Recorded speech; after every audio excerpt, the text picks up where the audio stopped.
Hi, how are you? Um, Wow. I gotta be me, so I decided to just start off weird. What's going on, everybody?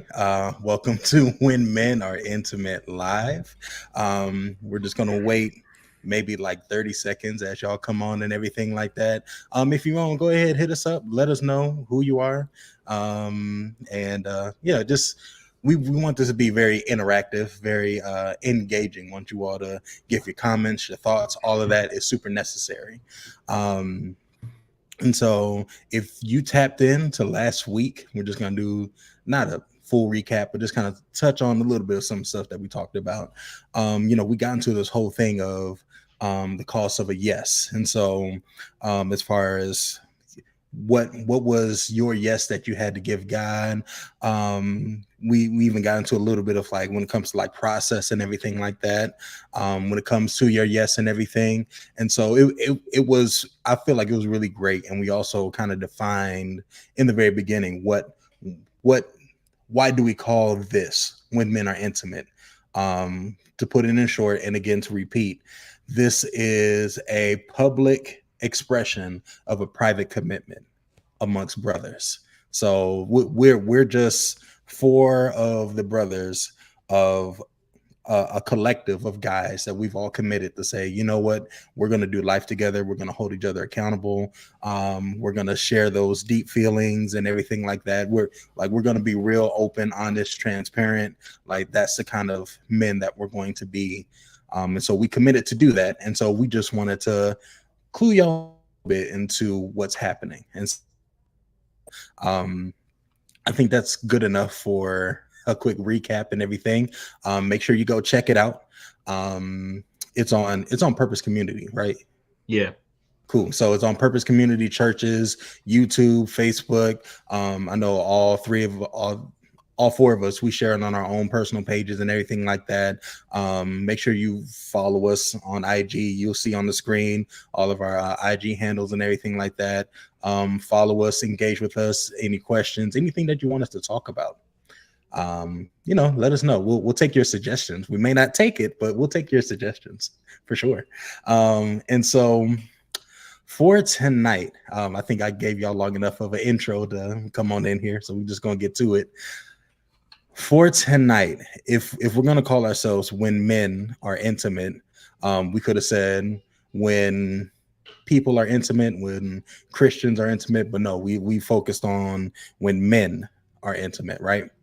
Um, and so with that, I think my opening question for us to kind of get us going: how have you seen manhood displayed in your life? Hmm. Not what you think it is, but how have you seen it displayed growing up into the men that we are? What was your first impression of what manhood is? Inconsistent. Oh God, Hmm. Um, let's go. so for me growing up, manhood, the men who were in my life were very inconsistent. There were a few that like I'll mention that like my grandfather, Grandpa Michael, very consistent man in my life. And my great grandfather, Grandpa Green, who was going to be with the Lord. A very consistent man in my life. But the other men were kind of in and out. You know what I'm saying? And so like I didn't gravitate or think about manhood being a good thing, right? It wasn't until recently that I've accepted that like God made me a man for a reason, right? And so like there were things that were a part of me that needed to be leaned into. That was a part of being a manhood. But like I think that that's the first thing that comes to mind for me when I think of manhood, as it was displayed for me was inconsistent.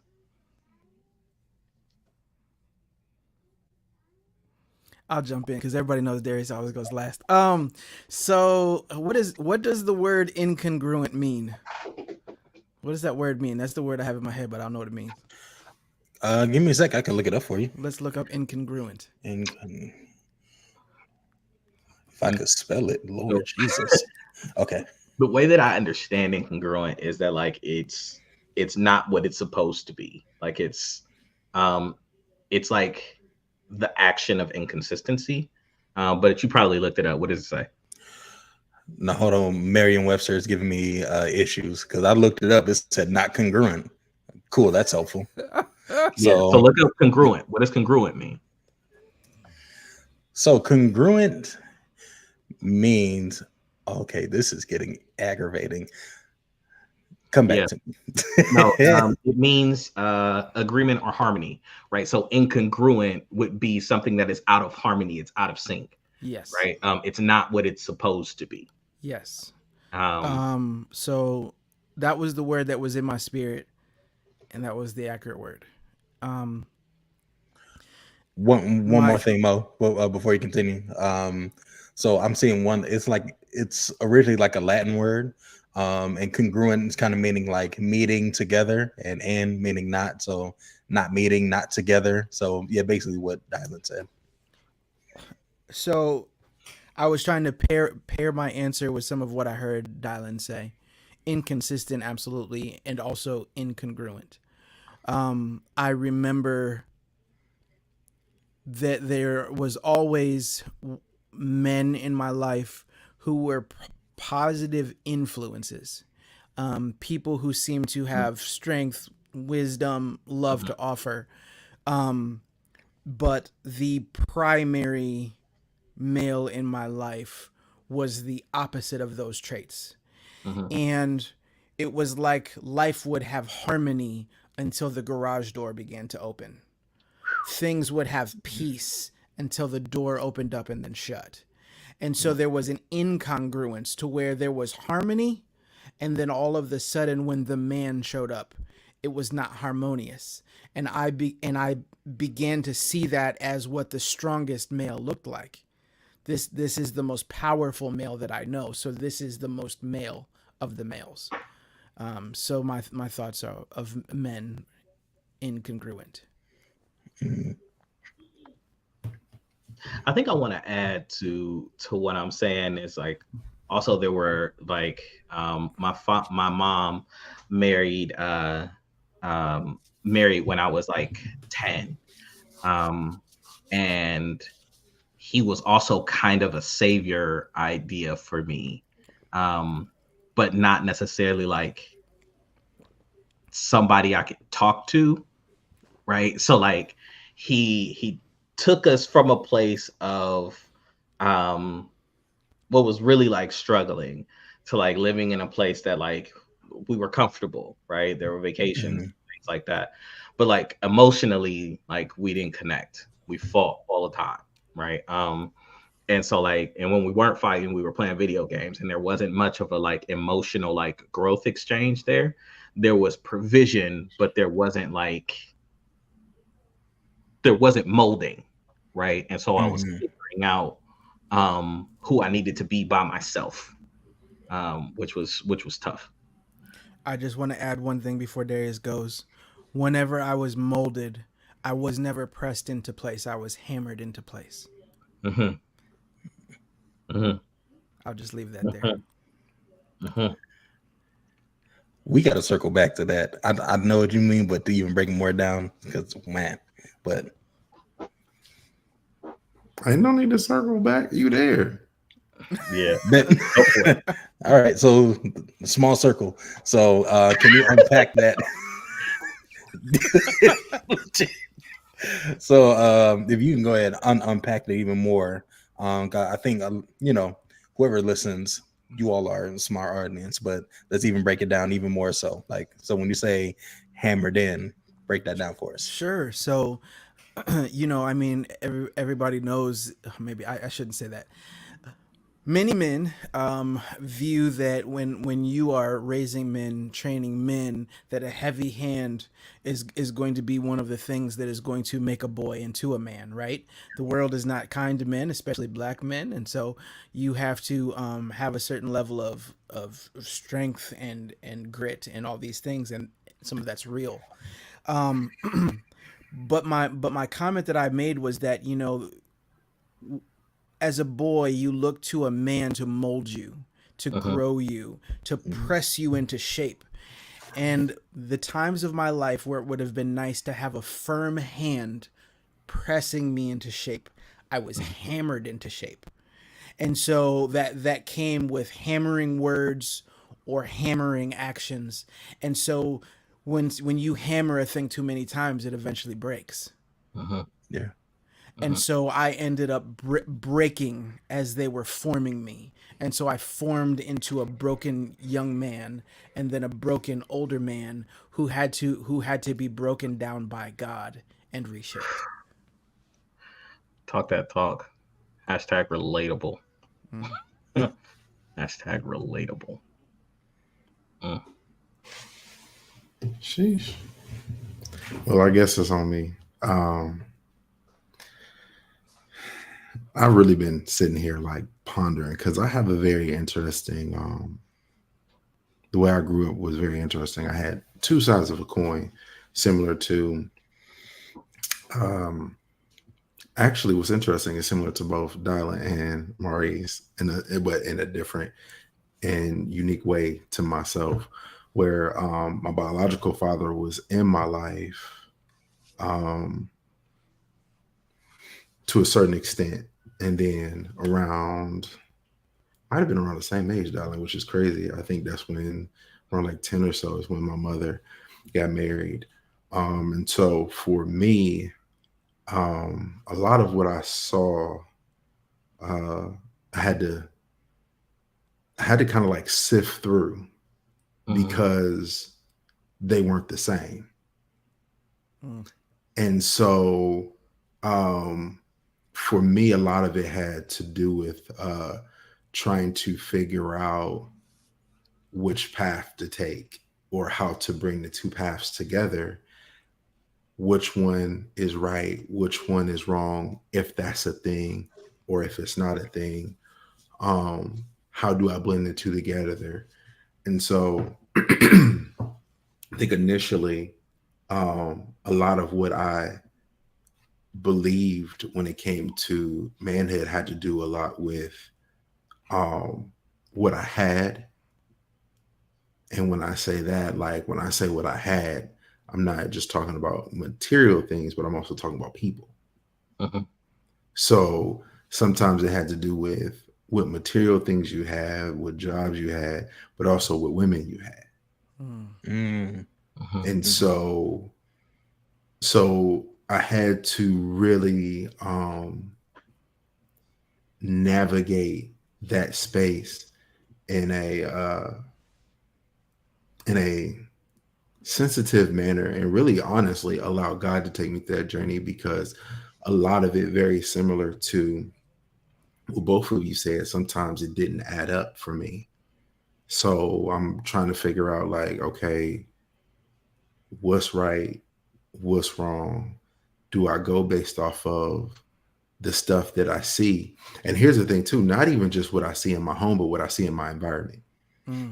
Because I think a lot of times we don't talk enough about the fact that the men in our environment become father figures in some way, shape, or form, whether they desire to be or not. So whether it's the coach, whether it's the guy who stays across the street, whether it's a teacher, whether it's whatever, these are all different male figures in my environment that are guiding me in a direction, whether they asked for it or not, or whether I asked for it or not.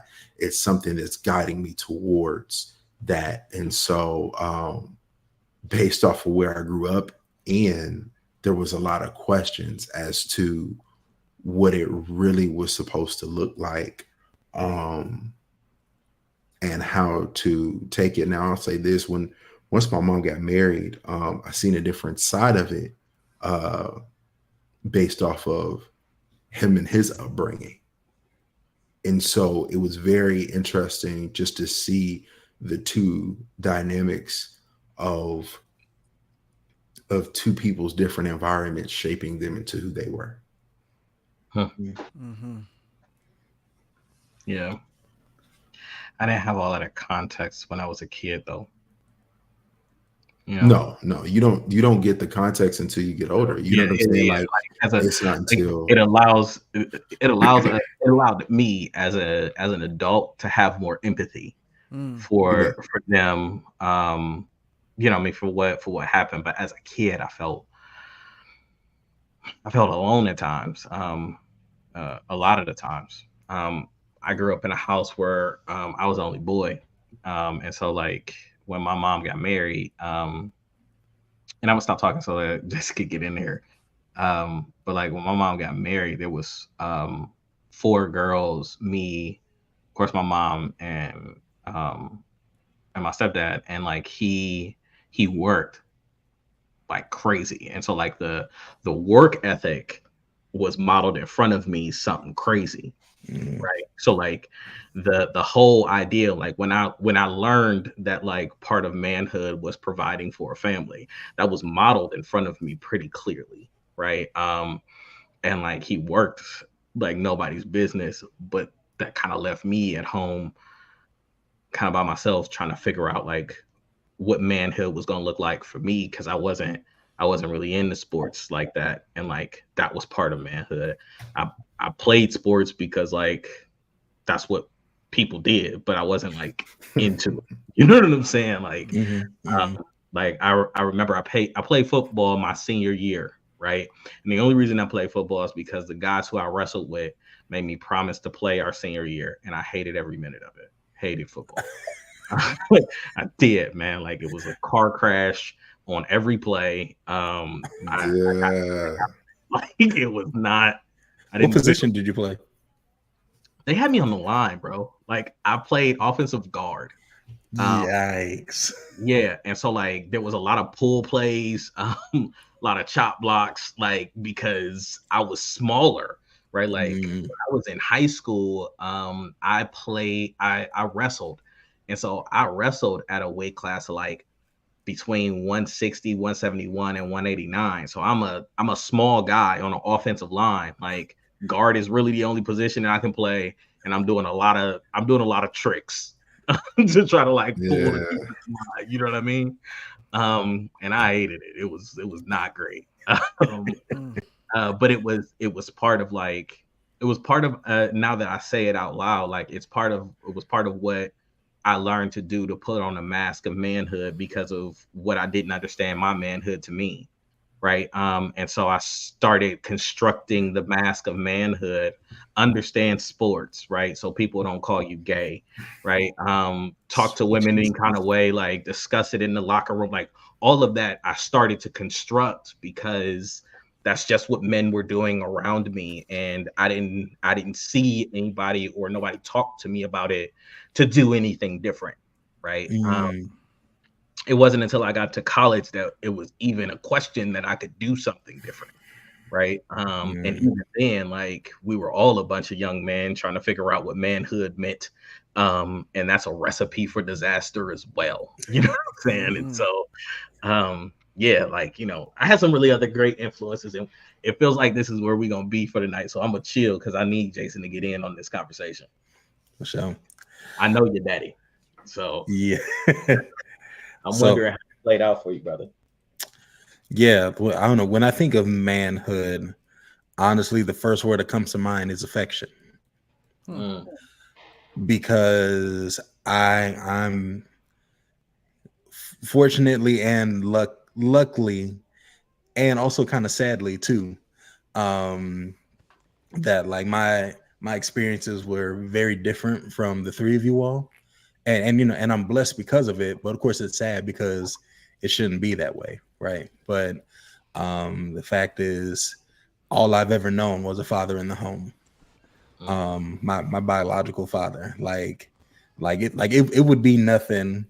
Like one of my like cherished memories is me and my brother going into his room Saturday mornings, climbing in bed with him and running like the 90s superhero cartoons. So it would be like the first one would be like it would be like Iron Man, then it'll go right to X-Men, then like Hulk would be somewhere, then like to Fantastic Four, and then kind of like when you got to like Fantastic Four, it's like, all right, cool. Well, this is about to be like we're at the end of this and everything. But like the highlight was X-Men. If we got up early enough, we'd hit Iron Man. But so it would be those things. Then we would just be in bed with him, and like he would give us back rubs. Like between my two parents, my dad was the more affectionate one. So like if I was gonna get like a hug or kiss from anybody, it was gonna be from my dad. And to this day, if you were to see me with my dad, like I'm gonna hug and kiss my dad on the cheek. Like that's just how it was. Like that's just what I grew up with, grew up with a dad that he definitely worked hard, gave me the model of like, financial yeah, Dex is right, really does. Because I'd be kissing up my son something serious, y'all, for real.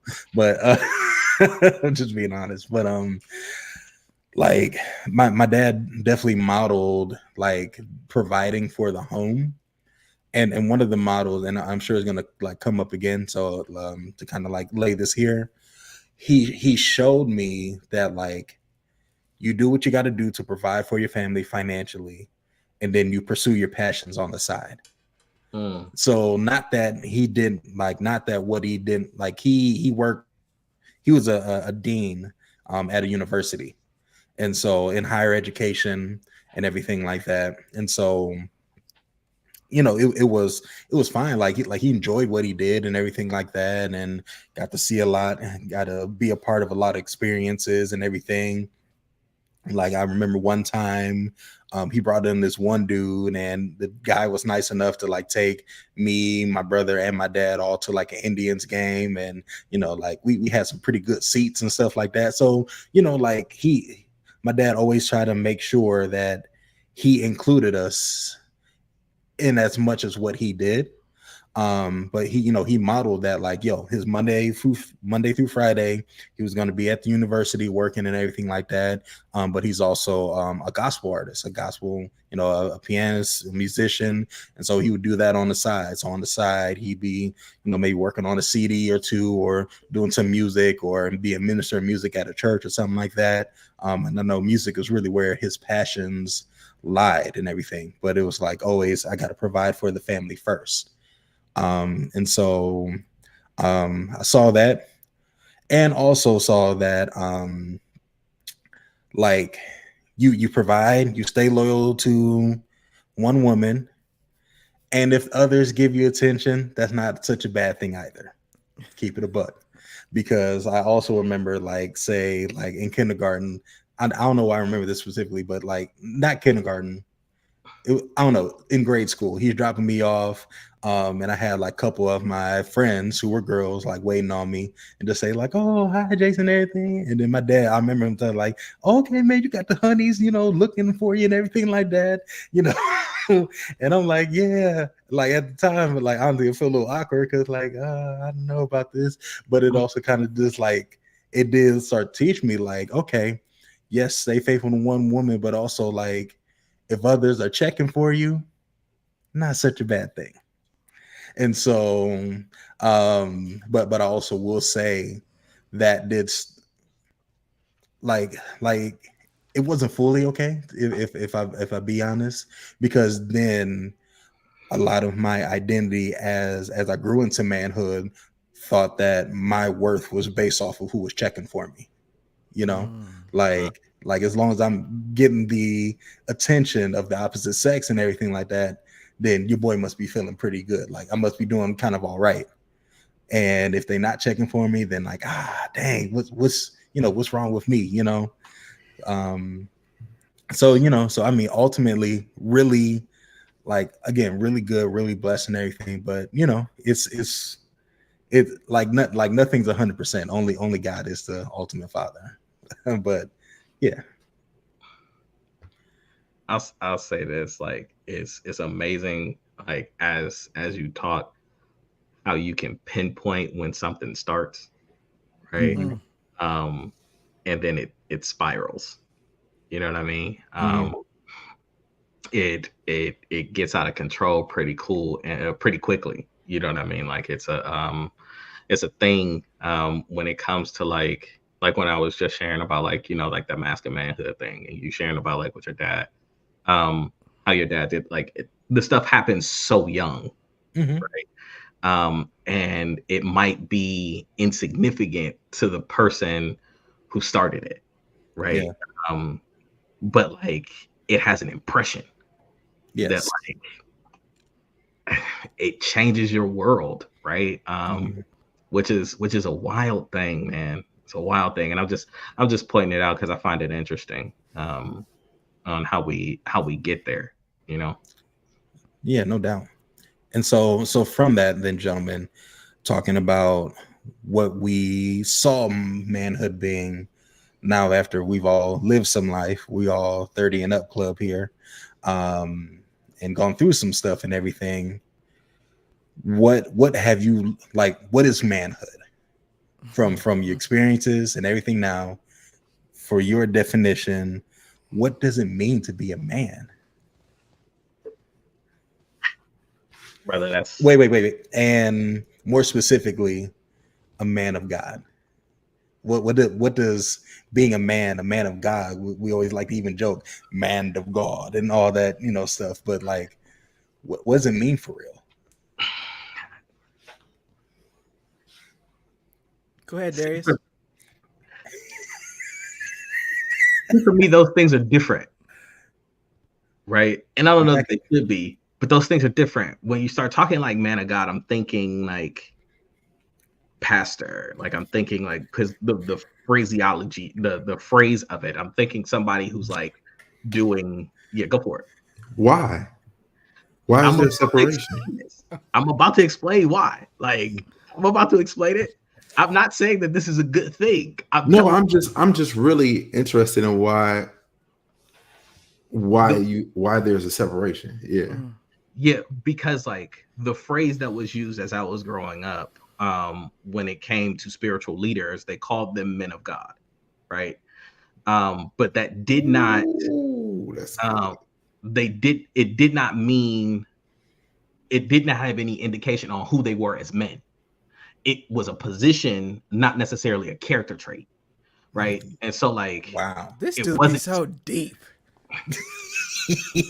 But that's real though. That's real. I like that makes sense to me when you're explaining it. It makes sense to me. Yeah, and so like that's why like it feels like when you say it, it triggers a dichotomy in my mind to like separate the two. They shouldn't be separate by any stretch of the imagination, right? Like, I think that like had you said godly man, it would have married the two for me, right? Because like it was a difference between a person you said that you would say was a man of God versus a godly man, right?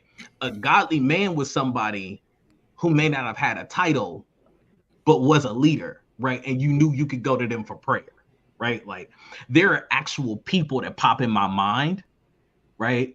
Of like when I grew up, when you think man of God, like I won't drop the names, right? But like there were people that I thought about, right? Yeah.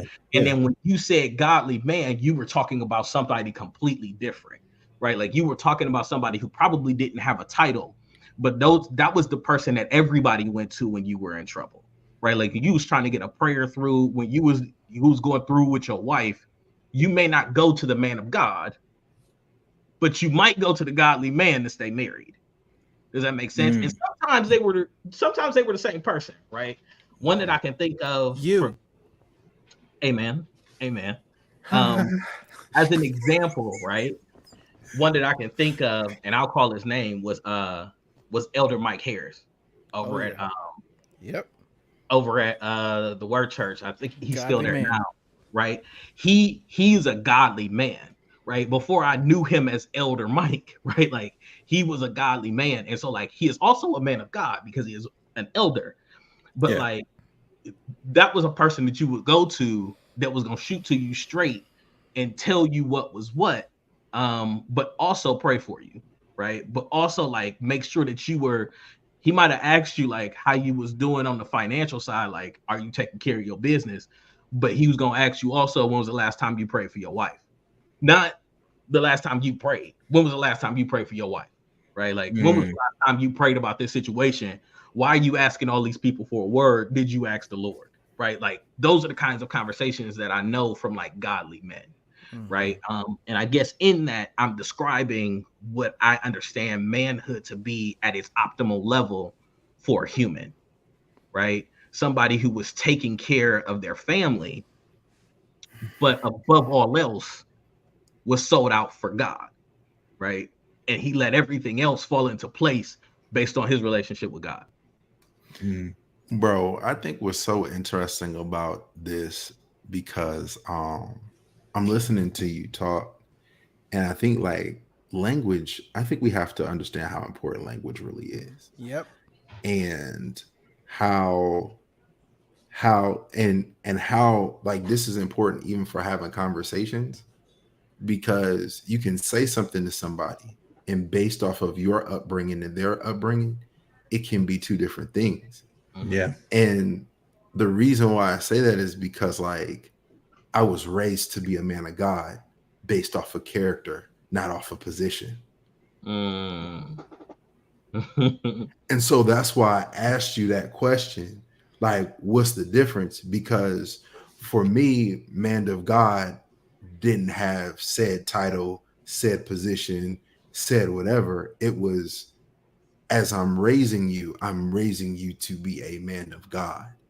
Mm.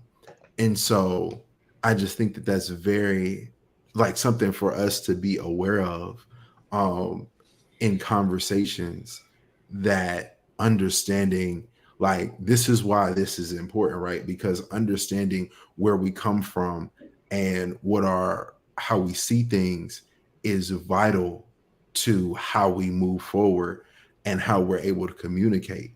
Because if I don't know you and I approach you and I'm talking to you about that, I could totally lose you. Yeah. Yeah.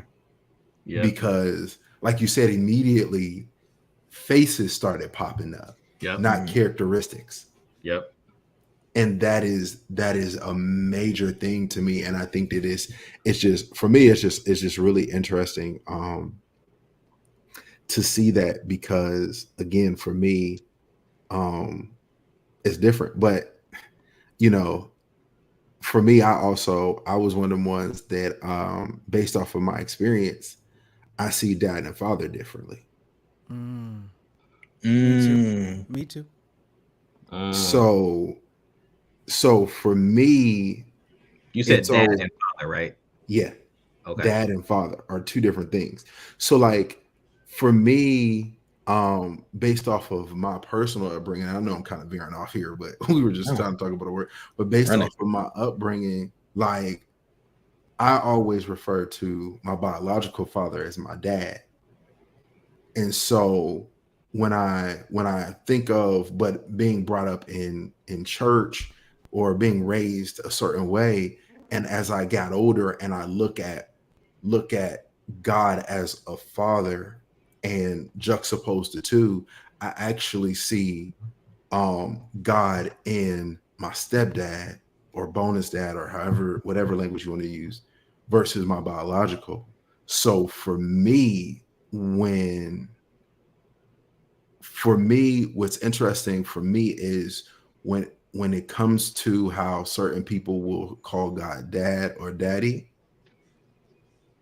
for me I see there's a different point of view for me. So like father is the intimacy people get with dad and daddy is what I get from father. Mm-hmm. Feel you. Mm-hmm. And so I don't see it the same based off of my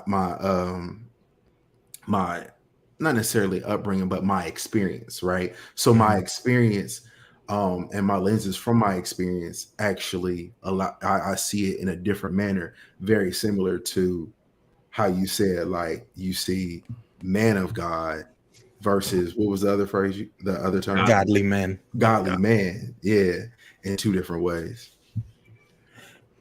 And I think just kind of staying with that too, I feel like I've seen both of that. So like as you unpacked it, Dylan, it made sense because I believe my dad raised me to be a man of God, or a godly man, but especially I like within church, like real churchy context and everything like that, Mm-hmm. like man of God always like you might as well say pastor, bit like the Right. same way we always like, oh, what up, doc?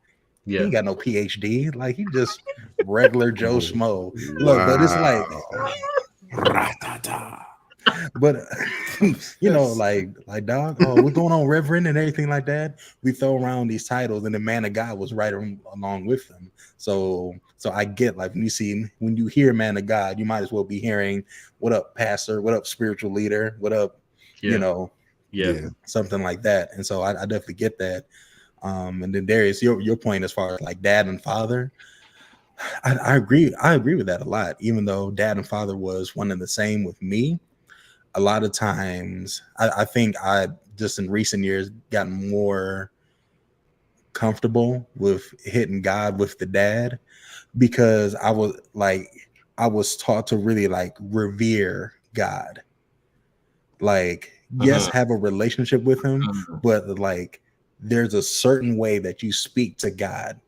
And so it's like, if I'm going to really respect God, he's my father, like my heavenly father, he's father.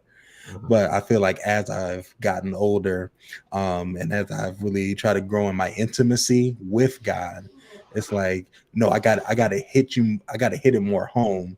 Like, you're not just reverential father who's like, I don't know. When I hear father, sometimes it's like, yes, father. Like, it's very like sterile. Like, okay, whatever you say, father. There's But distance. I think that's what you're, you know what I'm saying? Like, and I don't mean to jump in. I'm sorry. Like, no, you could.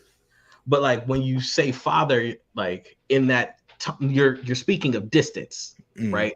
Like the level of intimacy there, mainly to Darius's point, right? Like how you use that word dictates the intimacy in which you are announcing that exists in a relationship, right? And like, you know, you want to be careful not to tell people like, don't call him father, don't call him dad. You know what I mean? Like how you don't get involved in like people's relationship with God that way. Like that ain't really none of your business. But when you speak of like that distance, like it's a tone, right? And like I recognize it because I use it. You know what I mean? Like I, you know, getting close with God has been interesting, to say the least. Yeah. Mainly because of the relationships that I've had with men, right? Like it's a different thing because like good or bad, right? The scripture positions God as father, right? God the Father. Like however, whether you agree with that or not, that's whatever. That's how it's positioned, right? And so to grow up revering women the way that I did, but not having a whole lot of respect for men gave me an really awkward relationship with God. So there was a lot of like distance in our relationship because like I didn't know how to have a relationship, like an intimate relationship with a father. Like that, it didn't read for me. I'll be honest. What do you do when you have a weird relationship with your dad and your father, and they're two different relationships? So I mean, for me, I grew up with a man who adopted me when I was 4 or 5. I called him dad, and we had a terrible relationship. I have his last name. And then I had a biological father who wasn't around. So whether you're saying dear Father God or you're saying dear Dad, I got to grapple with some stuff. Yeah. Right. Yeah. And one of them is it's the opposite of I will never leave you or forsake you, and the other one it's the opposite of I am your protector. Talk. Right. Talk, sir. And I did want to jump in on this. Yeah. Please forgive me for how deep I'm about to be. But you asked the question. You being you. You asked the question, you know, what is a man, and then what is a man of God? And the initial thought that I had was that a man is someone who has said yes to the process of departing from childhood. So in other words, you start off as a boy. Stop. Say it again. Rewind. That's really good. Someone Maurice. who has Let me said lock you in. yes, someone who has said yes to departing from the process of childhood. Someone who has said yes and who has left being childlike, being childish. Well, Mhm. sometimes left being childish. I'm about to hit that. So you're saying like some people are big boys and they're in their 40s, they're in their 50s, they're in their 60s. There's a whole lot of women who are like, I'm not married to a man, I'm married to a man child. I'm married to a big boy. He never wanted to grow up. They married Peter Pan, right? And so a man to me then is somebody who has said, okay, I'm going to say yes to a certain level of growth, a certain level of maturity, a certain level of responsibility, a certain level of integrity. Like there's certain things that they've said yes to. Now, you can grow up, you can become a man, but you can still be a part of the good old boys club. So you can still have some childish ways where you still gang up and have a gang mentality like you did when you were boys with your boys from the hood. You see what I'm saying, right? And so it's like when if I'm going from a biblical concept, right? There are men who are evil and there are godly men. So I would have to separate those two concepts as being then someone who has said yes to the will of God. Mm. Right? So when I Absolutely. say, am I a godly man or not, or am I a man of God? My question is, am I saying yes to the call of God that is on my life? Am I saying yes to the lifestyle God calls me to the responsibility, to it's the walk of it? Am I saying yes to it? Am I surrendering to it? So I see the man of God or the godly man as the person who bends to the will of God in every area of their life. It's the Proverbs 3, 5, and 6 man who trusts in the Lord with all his heart and leans not on his own understanding, who submits in all of his ways, right? That's the godly man or the man of God. Now I agree there's the high church man of God. And the man of God's coming in, everybody stand up. Like there's that man of God. Uh-huh. But then like I also see it as when I walk into rooms, people see that the man of God walked in. Yeah. Right? So I'm him and I'm the godly man. And I would say that about everybody here because we say yes first to leaving from who we were as boys, and we say yes to the call to grow into men and mature into men in every area of our lives, and it's gradual, it's a process. Uh-huh. And then we've said yes to growing in the ways of God and moving towards the will of God. You know, I think one of the things that's really interesting about what you said as you were speaking is I'm like, I'm thinking about your like the separation of the two. And I'm like, what's funny is I think where we are in error or where we tend to be in error, not of our own fault, but based off of perception and view, is that we believe puberty equals manhood. Oof. Mm-hmm. So because your voice drops, because you are able to grow a beard now, because you no longer have the boyish body, you wow, man, because you're able to have facial hair. Okay. Got it. My gosh. But it's just like because you no longer look like a boy on the outside, we think that your internal man and your mentality matches your external view. Mm. Ooh, say that last part again. I can't. So I really wish I could. Whatever Holy Spirit said, it was real good.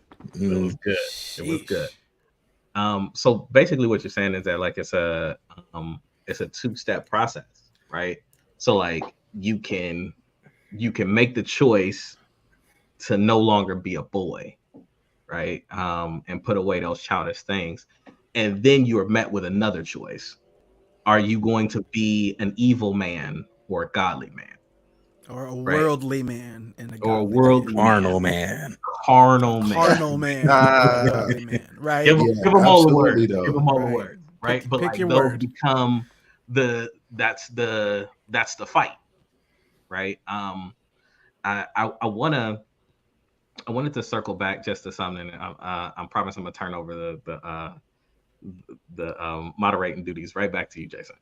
But like I need for us not to miss your roles as fathers, right? As dads, right? Like, and how you've navigated what you've learned from the father figures into what you do with your children now, right? Like, what does that look like? I said this last week, and it bears repeating. Like, watching you three with your children and with your wives give me a lot of hope, and I learn every day, right? And how you are committed to your wives, and how are you committed to your children, but above all else, committed to God, and like what that framework looks like. And so I'm wondering, like, how did you parlay the lessons learned into how you're figuring it out today? I would say for me, like from what I learned, good, like good, bad, or indifferent, to know that like what I know isn't all there is to know. So like for how my dad raised us and what worked for him, that was great for him, but that may not be my blueprint in raising my son. So, give him some of the similar things, but like some things are just going to have to be a little more different, Mhm. And I think also, like as just as you were talking, one of the things I thought about in relation to what Maurice just said, in a lot of ways, me raising my son has made me grow more into being a man. Because if we talk about being a man, meaning putting away those childish things, the thing about having a child is that they will expose you to you. Like they really are a mirror of yourself. Mm. So is your wife. Oh, 1,000%. Um, but I feel like I've seen it more with my son, um, because and more so in how I relate to him. So like perfect example, like I can't react like a child in dealing with a child. So Mm. so he may throw a tantrum and be all like that and everything, but if I match his energy and everything, I'm not like if I try to match his energy or anything like that, that's not helping him to like properly process his emotions. And so for me to help him process his emotions correctly, I have to process my emotions correctly. So that means not every situation means I have to yell or raise my voice or, threaten to pop or anything like that. Like if I say like, hey, calm down, then that means I need to be calm first. I have to model it for him. Mm. And so, especially while he's been a three-nager, um, and in having the gambit of emotions that he has been showing me like, ooh, I got a lot more temper than what I thought I did. Mm. And like as hot as he could turn it on and everything, I'm like, oh shoot, that's me. So if I want him to be a well adjusted man that's able if I want him to be a well-adjusted man that's able to articulate his feelings and not like sometimes stuff them down, like how I've been able to, or I ain't gonna talk, I'm just gonna go quiet mode, I'm gonna go do something else and not really express how I'm feeling or say how I'm feeling. And so a lot of times what I'm feeling is gonna come up and out of my body instead of up and out of my mouth. If I don't Mm. want him to follow that path, then I have to learn a new path for him to walk down.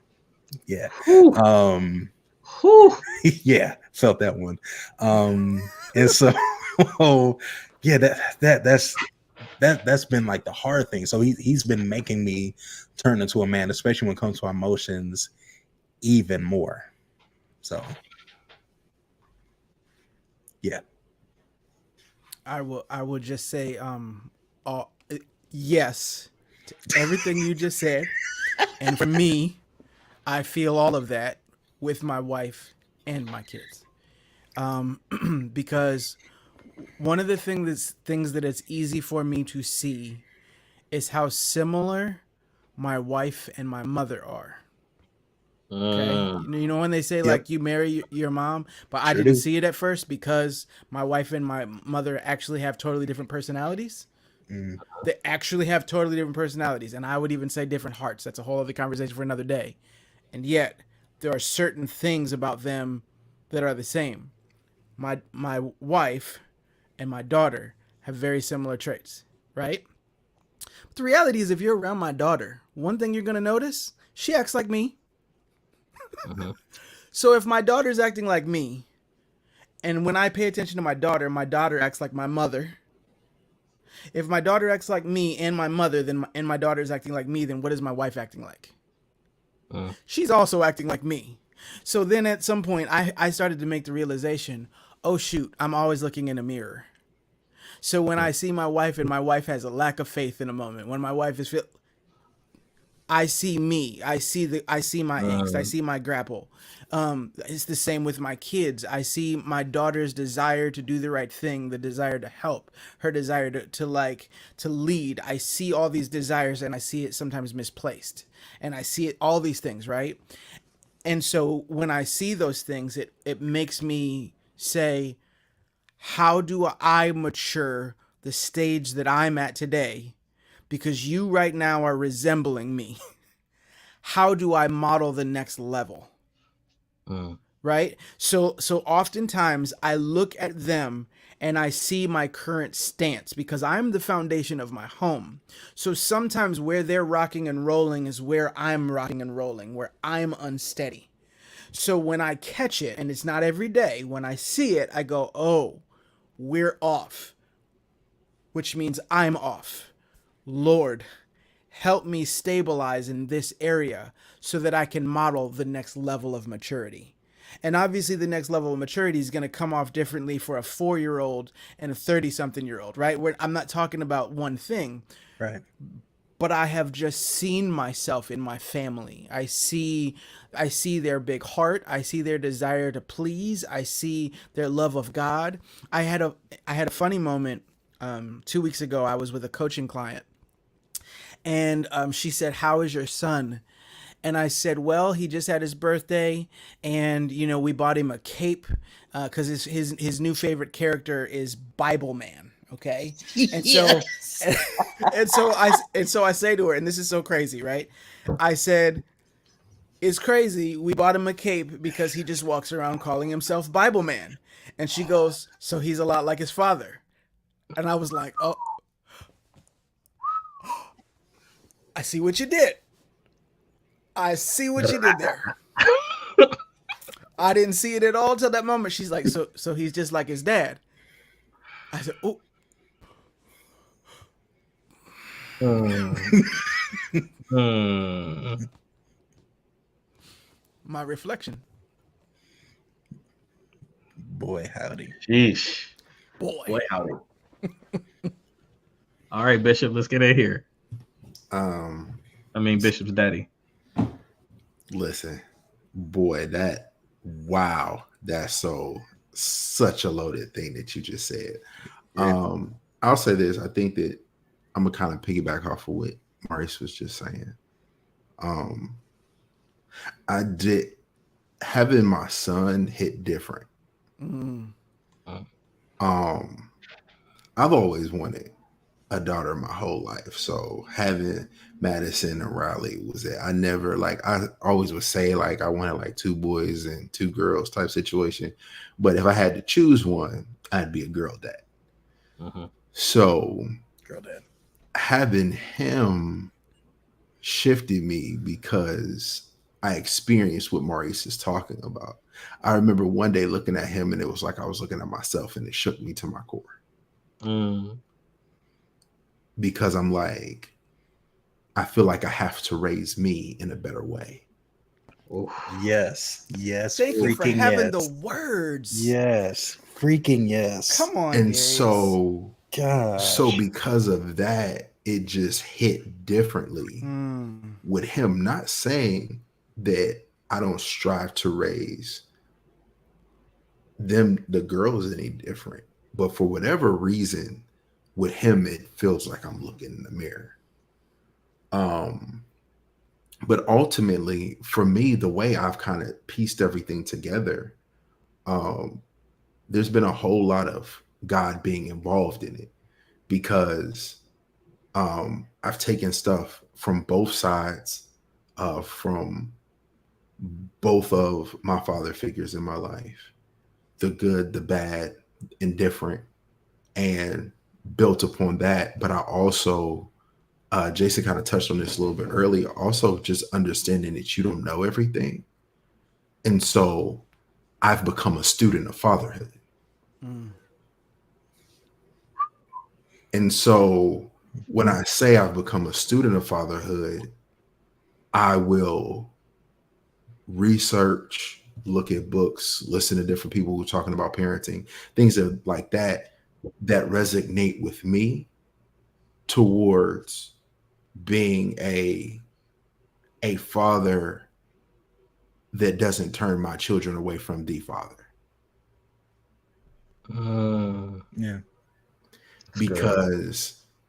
Because a lot of the times, Maurice said this earlier when he was talking, like, when you have two sides of the coin and neither one of them look like God, then all you do is just refer to God as God. Yeah.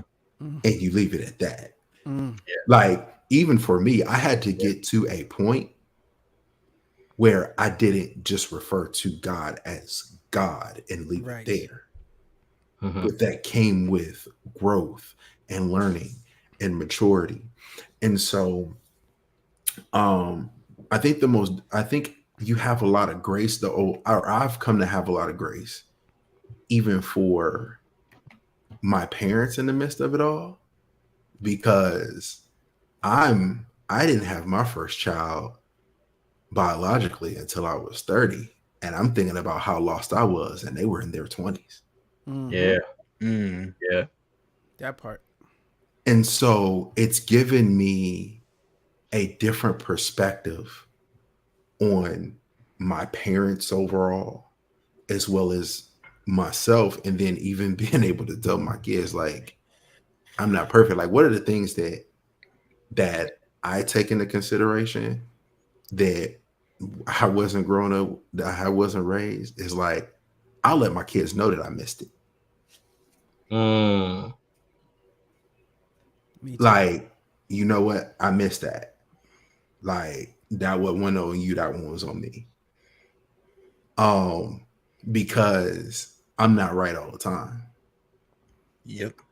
And I think that there's something about that kind of breaks that barrier of you always being held up high. Like I can respect you and still be close to you.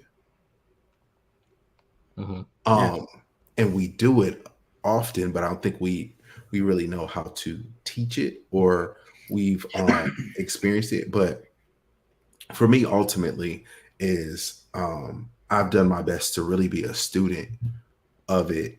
And then another thing that Jason said that I wanted to tap on, then you can go ahead, is just but also being the father that my individual children need me to be, because they're all not the same. Yep. Mm. And so that's a constant prayer of mine, is allow me to be the father that my children need me to be, because Raleigh is not Bishop, and Bishop is not Madison, and Madison is not Raleigh. And so because of that and understanding that all of them are different children, all of them have different personalities, and even with that age gap, who Maddie needs me to be and who Bishop and Raleigh needs me to be aren't the same. And even that slight gap between Raleigh and Bishop, who Raleigh needs me to be and who Bishop needs me to be, aren't the same. I had something I wanted to jump in on real quick, if you guys don't mind. Really, two things. First one, when you talked about being up on the pedestal, um, Tim Ross put something in. It made a whole bunch of things make sense to me because of something I heard God say in prayer. Tim Ross said, "A leader is the one who's supposed to be out in front, not above." And so I think of myself as the person out in front, not the person up above my family. And Yes. that could be debated, and people could, maybe have different thoughts about it. But for me, it really helps me in my marriage and in dealing with my children, because though you may look up to me, ultimately when you look up, I want you to see God. But when you need to see leadership modeled, look ahead. And there's something in that clicked for me, That's right? good. Right. That's good. The other thing that I wanted to say is, this may be a place in life for me, but right now, like my wife is just like what Darius described. I always say that Darius and my wife are like very, very similar humans. And my wife is always watching like, videos and reading books and stuff on parenting. Right now, it's like I have to become a man. So all of my work has been becoming a man. Like in the last year of my life of prayer, I kept hearing God say, I'm making you into a man. I'm making you into a man. I'm making you into a man. And so sometimes like I go, okay, let me get an audiobook. Let me watch this YouTube video. And I start and I go, I can't just be hyper focused on like, I can't go down the rabbit hole of being the man they want me to be without continuing to grow into the man that I am. Because my default is to just give you what you want. Right? My default is to just go, if that's what works for everybody, that's what we'll do. And my wife needs a man with a backbone. And my kids need a father who will stand for something. And so sometimes when I can see the wisdom in, ooh, this would be nice if I was spending more time doing this research and doing these studies and doing these things, and I will. But right now, I have to become him. And that's what I feel right now, like very, very strongly. You know what I mean? Like I see the wisdom, I see the necessity, and I know that right now I have to just become Maurice. You on mute. You on mute. You on mute. Jason, you sound like an alarm. I just wanted to share this real quick based off of just our conversation tonight. I've been reading this book. Not the book that- of Fathered by God. It's called Fathered by God, and it says Learning What Your Dad Never Taught You, by John Eldridge. And the way it has put everything that we're talking about tonight in perspective in a whole different way is phenomenal. And I just, encourage you all to anybody who has had any type of, especially anyone who's had any type of father issues, it's definitely something worth reading and listening to, because it literally takes a journey through manhood and the different stages of manhood, and how some of us are still trying to get back to a stage that we missed, or we've never left that stage. That's good. So, gentlemen, I know we're rounding third. Getting ready to head home, land this plane. Insert your analogy here. But I think I just mainly want to get you all's last thoughts tonight about just manhood in general and everything. Just anything else throughout this conversation that you like, oh man, I want to make sure I say that, or want to make sure whatever's on your heart and mind. We're going to open it up. I want y'all to go, but I'm going to go ahead and start it if you don't mind, because I had a couple things in mind. It's interesting, kind of piggybacking off of you, Maurice, what you just said. It's like in becoming a man, and especially within like the family dynamic, I have to become the example.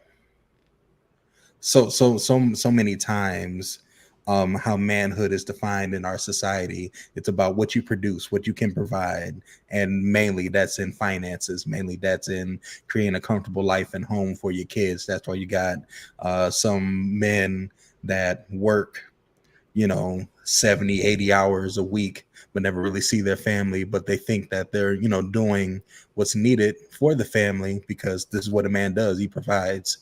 But what we miss is that a man has to provide the example first and foremost. The example to his wife of like, this is how we follow God. This is how we go after God. Follow the example of like, show the example to his children.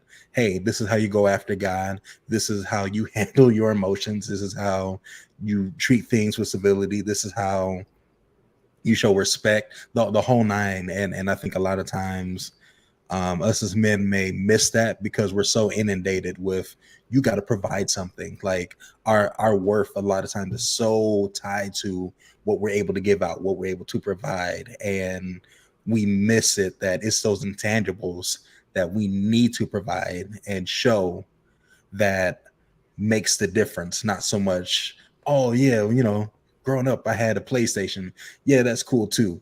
You just found that out now. The first thing that you learned about me was I remember my dad giving me a back rub watching cartoons. That matters, And so just something for all of us to keep in mind. And the second thing I'll say is, it's interesting, especially as we talk about being a man of God. It's funny. Like, I feel like men in general are taught to like, you gotta dominate, you gotta take control and everything like that. But being a man of God is the exact opposite.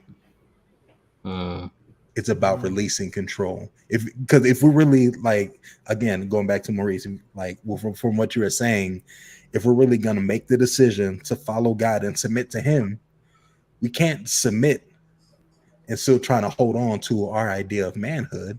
Like, submission means letting go. Like, or I'm thinking of, like, I don't know, my mind just went to like UFC. Like, if you got somebody in a chokehold, anything like that, and you submit them, they're saying, hey, you're more powerful than me. I can't take what's going on. I give up. I release control before I get hurt and die. But that's kind of like what it means to follow God. I'm tapping out to my way. I'm not going to struggle anymore. I'm going to release, let control before I die. You have to take the reins.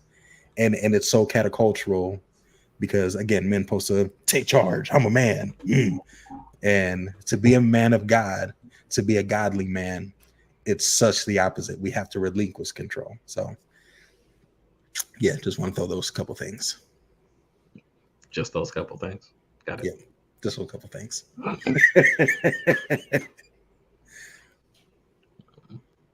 Go ahead, Dylan. I have so many thoughts. I think it bears saying that, like, I think we agree on a model of manhood that the world no longer agrees on. And I think it needs to be stated that, like, what we are discussing here at this point is countercultural, right? Some of the things that we said tonight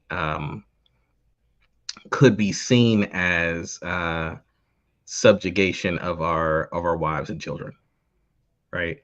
I've been in these conversations where that level of responsibility was viewed as authoritarian, right?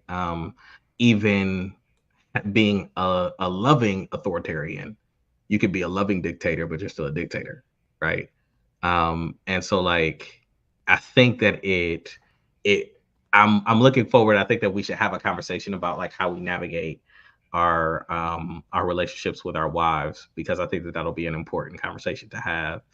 But I think we'd be remiss, to not even mention that, like, I know that this isn't popular, right? I know that the way that we are talking about what we are striving to do as men as godly men, as men of God, isn't what the mainstream is telling us it should be, right? And I'm okay with that. Um, I tried it the other way. It doesn't work that well, and so uh, it doesn't sustain families. It doesn't build community. Usually, it means that like we're living in an isolated world with lots of broken children. And so, you know, those are my thoughts randomly uh, about like what we're discussing here tonight. And, if we want to get after it, we can. I think that like the way that God intended for us to um, understand manhood um, is helpful for the people who are doing that. Um, yeah, and so I think that's it. And I also want to talk about like how we've adapted. Like I'm looking forward to talking about like how we've adapted as men to women who are not 1950s women, right? Um, who are like visionaries and go-getters and business owners and really doing the things that God intended for them to do, and how we navigate that as men, right? And it's that they're not gonna be ready for that conversation. Like I'm gonna say that right now. They're not gonna be ready for that conversation.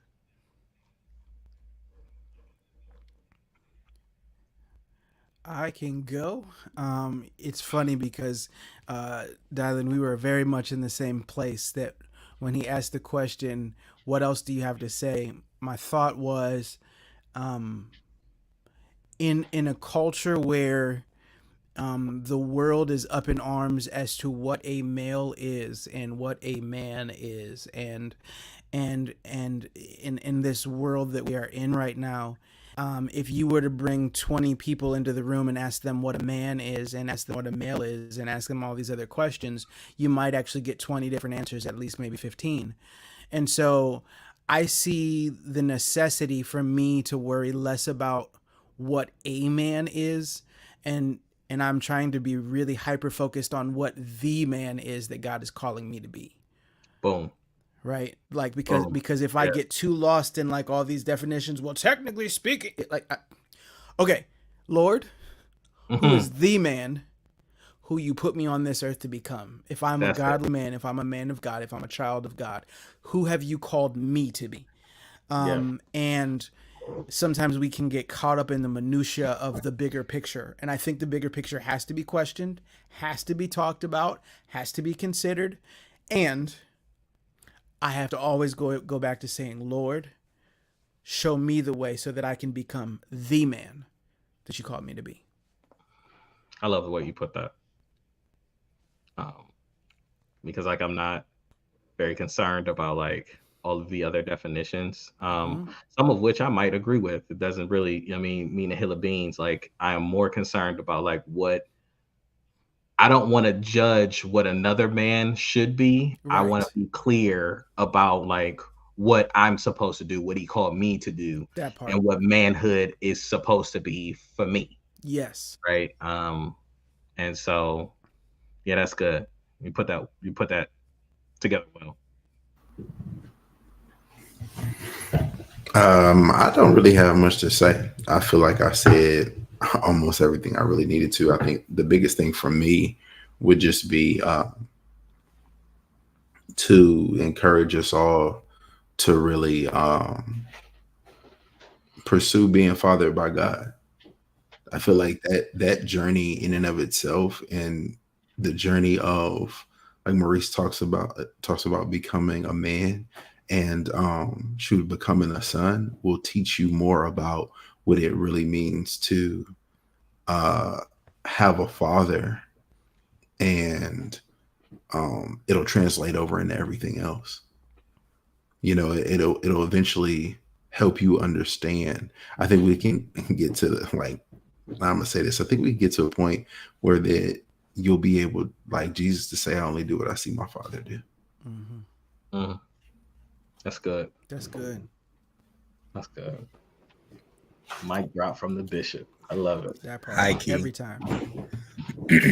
So Not every time. Every time. every time the beat drop. So everybody, thank you all so much for tapping in with us. What? So everybody, take two. Thank you all for tapping in again with us tonight. We really appreciate your comments and everything like that. We're gonna be back here next Wednesday. We might dig in more into manhood, but in relationship to our wives and stuff like that. And I think that could be a good launching pad. Could be something completely different. I don't know. You got to tune in and see. Definitely, again, if you enjoyed everything, keep rocking with us. Make sure you share it with a friend. All of us, all of our social media handles are listed above. So make sure, you just follow us and, anything in your mind, and, love to just hear your comments on how this impacted you, how this helped you.